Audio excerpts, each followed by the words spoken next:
Hi guys! Welcome to my YouTube channel po. New day, new video po tayo. Ngayon ang pag-usapan po natin ay ang nalalapit po na pagre-release ng 13-month pension ng ating mga SSS pensioners po at kasama po dito ang December 2025 monthly pension.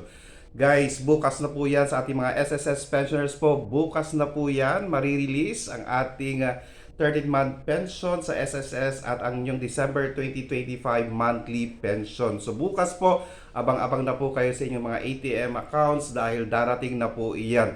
Hintayin po hanggang 6 PM ng hapon. Ayan po, kung meron po kayong online banking, mas madali na po nating ma-check kung dumating na po ito. Kaya nga po sa mga SSS pensioners po na wala pong online banking, pwede na po ninyong gawa ng or mag-apply online para po makita po ninyo pagdating ng inyong mga monthly pension, of course, sa SSS. Ayan guys, so sa ating mga SSS pensioners po, paki-check po tomorrow hanggang alas 6 ng hapon ang inyong mga ATM accounts dahil meron na po iyan. Okay? Kasama na po dyan ang 13-month pension at syempre po ang inyong December 2025 monthly pension.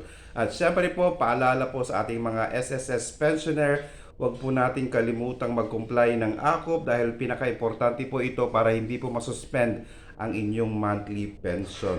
Pag sinabi po nating AKOP or Annual Confirmation of Pensioner po, para malaman po ni SSS kung ang kanyang mga pensioners po ay still alive. Okay, baka po wala na po yung ating pensioner po. Kaya po mag-comply po ng AKOP para hindi po masuspend ang inyong mga monthly pension. So ulitin po natin, bukas na po yan, December 3. Okay, check nyo na po ang inyong mga ATM accounts.